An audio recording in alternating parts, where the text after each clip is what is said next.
Welcome to the MinnesotaBlack Robe Regiment channel. Welcome back to those of you who are subscribers and tune in on a regular basis. This is going to be a relatively brief video for me. Anything under 2 hours is relatively brief for me, perspective-wise.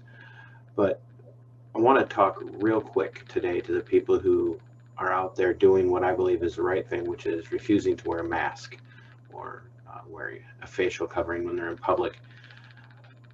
I'm 100% behind you. I don't wear facial coverings in public places. I don't wear masks, whatever the terminology might be. This is going to become my thing. Everybody's going to know me as the guy who drinks coffee a lot in his videos. I do it mostly so that I'm safe from COVID. But that aside, what I want to talk to you about today is not getting wrapped up in the wrong argument. Frequently, what I am hearing is, I don't wear facial coverings, I don't wear masks because they don't work. First of all, philosophically, the issue isn't whether or not they work. Philosophically, constitutionally, the issue is whether or not the government has a constitutional authority. The government has no rights, by the way. So someone like Governor Tim Walz or Gretchen Whitmer or Evers, or you name the governor of whatever particular state you're dealing with, or whatever mayor you're dealing with. I'm thinking of you specifically, Kim Norton of Rochester, Minnesota. You don't have the authority, according to the Constitution, to do it. Never mind your rights. I'm not talking that you've lost any liberties or rights as an elected official, but as an elected official, your right to do things is separate from the authority that you have, according to the Constitution, to do certain things in the scope and the realm of that office. And that's what we need to be arguing. So, and here's why. And once again, I said this is going to be relatively brief. I want to make sure that in our desire to remain free from oppressive authoritarian rule, we aren't actually making an argument for them to be able to take control or to rule based on the very arguments that we're making. So, as everybody has pointed out, and I believe appropriately, at the very beginning of all of this, we were told that masks didn't really work, and the only masks that did work were medical grade masks, things like the N95 and whatnot. And those should be reserved for healthcare professionals in an environment where something like COVID-19 was prevalent and being treated. And everybody was like, yeah, okay, great. Yeah, woo, save the PPE for the healthcare workers, the people on the front lines.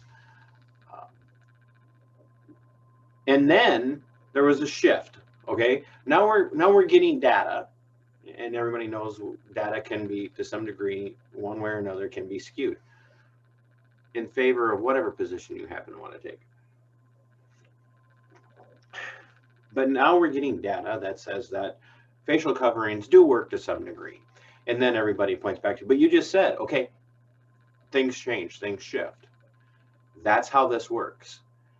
They come at you with enough information, whether it be legitimate or not, and say, they work, they work, they work. And everybody around you starts to say, okay, it works.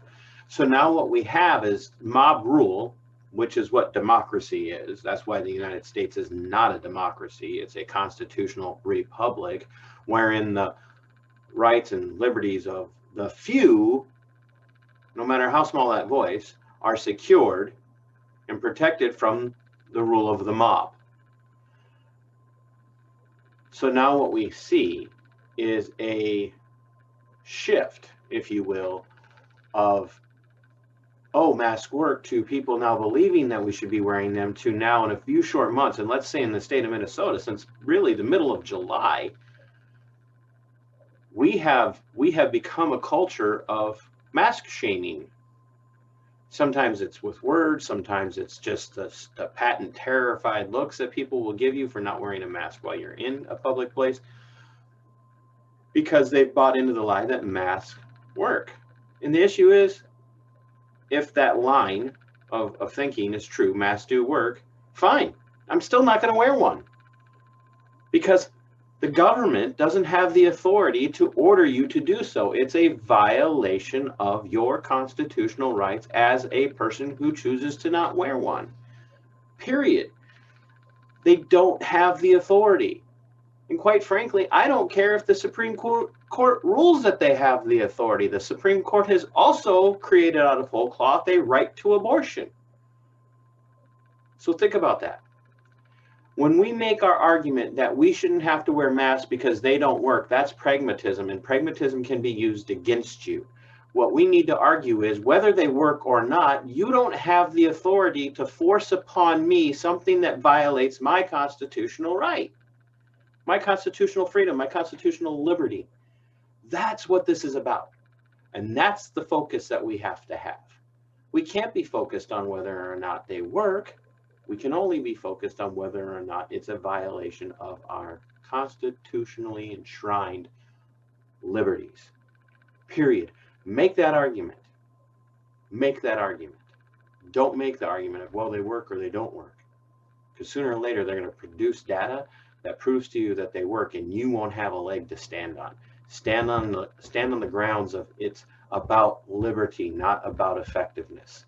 No more arguments from pragmatism. Only argue from the Constitution. Period. That's where you're going to win this argument. End of story.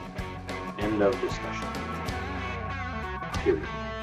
Resist authority when it comes to tyranny. Sic semper tyrannis.